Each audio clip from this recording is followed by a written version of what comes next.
The MDX is Acura's flagship, and for 2021, as a 2022 model, it is completely new. New front suspension, new transmission, new looks. It's slightly bigger than the previous generation, but it's also slightly heavier than the previous generation. So does that extra weight make a difference? Well, let's go for a drive and find out.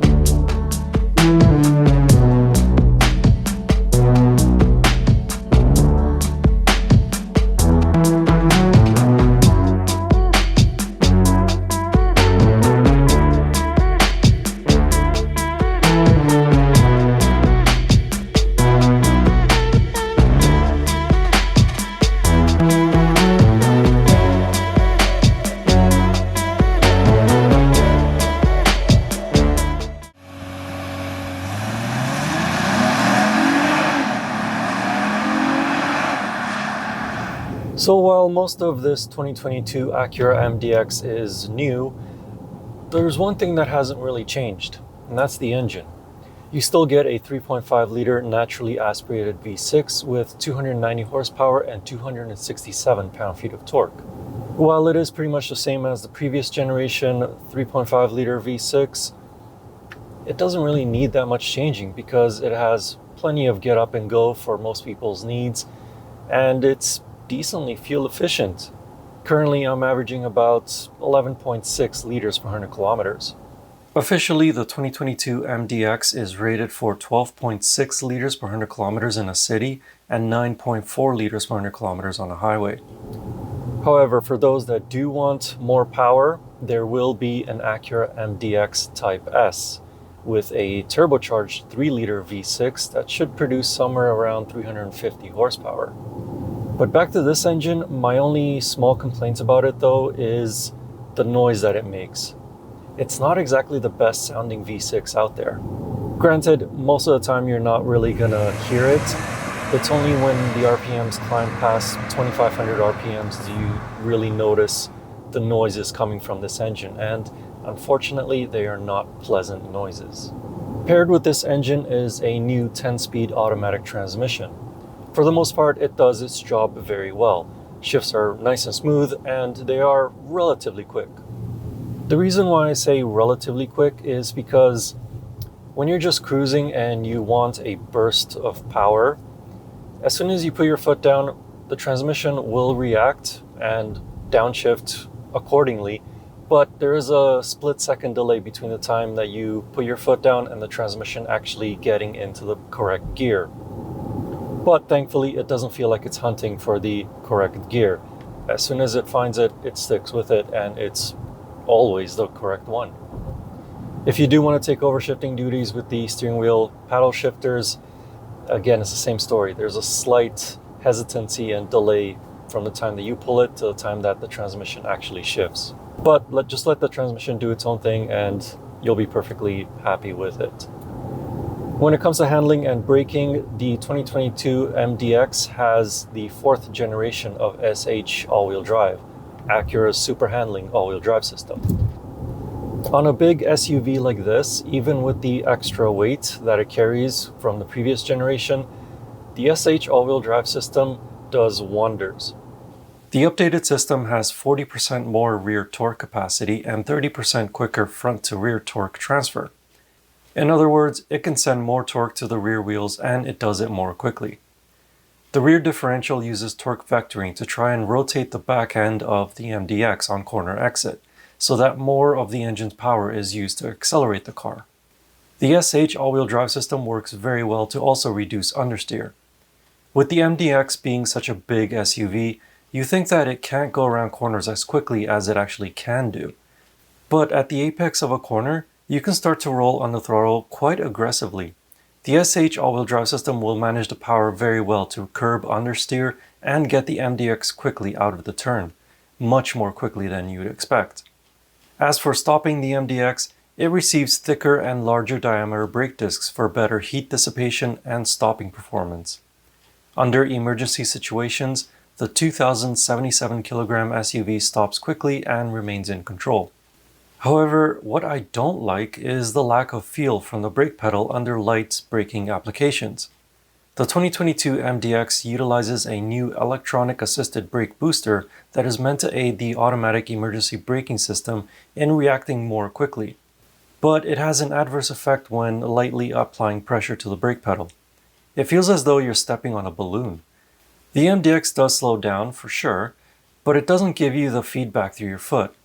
Apply more brake pressure though, and the brake pedal feels firmer. The other thing that I don't really like about the handling and braking dynamics of the Acura MDX is the weight of the steering. It's a little too light in comfort and normal drive modes, which of course does make it ideal for maneuvering around tight parking lots or on tight city streets. But in sport mode, it still doesn't feel quite heavy enough. It does improve a little bit, but it is only a little bit. So what I'm saying is I prefer a little bit more feel from the steering than what it's currently providing.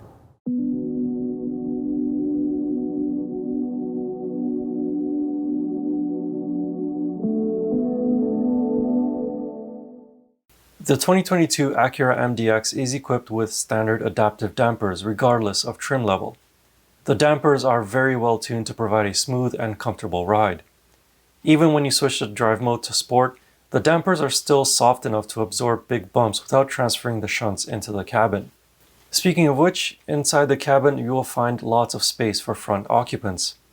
At 6'4", I easily and comfortably found a good seating position. The second row seats have just enough legroom behind my driving position for someone of my height.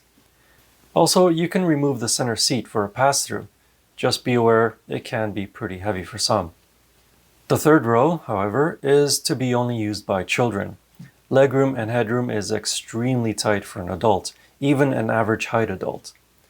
But getting into the back is super easy because there's a button at the bottom of the second row seat.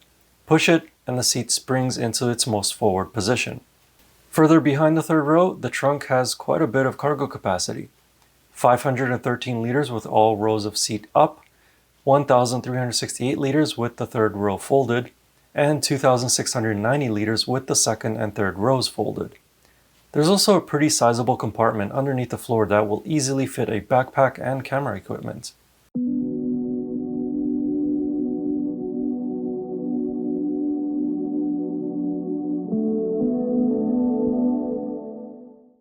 This MDX is the top elite trim, and for a top spec model, it is really well equipped. Of course, you do get the usual stuff like heated and ventilated front seats, heated rear seats, a heated steering wheel, a panoramic sunroof, automatic climate control, wireless phone charging, adaptive cruise control, lane centering and lane keep system, which are excellent by the way, heads-up display, just a whole slew of features. But features aside, what I really want to talk about is a little bit about the infotainment system. It first appeared on the 2019 Acura RDX, and this is not a touchscreen. It is controlled by this touchpad down here on the center console.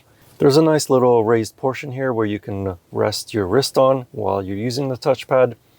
But as for the touchpad itself, it's what Acura calls a direct position touchpad.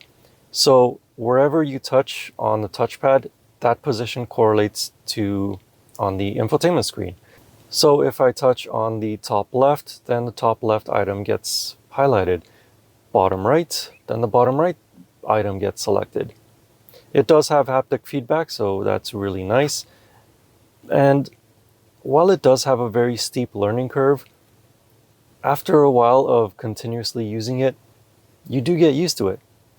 One thing to note though is while this infotainment system does have wireless CarPlay and wireless Android Auto, the direct position touchpad doesn't really work with these systems. It reverts to a more traditional touchpad where you have to endlessly scroll to highlight an item. Android Auto and Apple CarPlay were just better designed to work with a touchscreen rather than a touchpad. So navigating through Android Auto, for me at least, is really difficult and frustrating. On the outside, the design language is instantly recognizable as an Acura. The headlights and taillights are slimmer than the older generation and are more in line with the new look of the TLX sedan. Overall, the MDX doesn't look quite as sporty as its RDX little brother, but instead a bit more elegant and like as though it belongs outside of an exclusive dinner party. So is the new 2022 Acura MDX worth your consideration? Well, it received a lot of updates that make it a comfortable, spacious, and feature-filled three-row premium SUV. It doesn't quite have the refined engine of the BMW X5 or Mercedes GLE, but it also doesn't come with the same price tag. So if you want a premium three-row SUV without breaking the bank, this Acura MDX needs to be at the top of your list.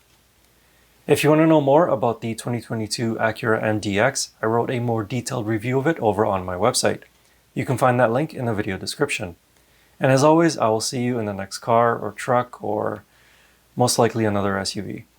Anyway, thank you for watching. Please like and subscribe, and see you in the next video.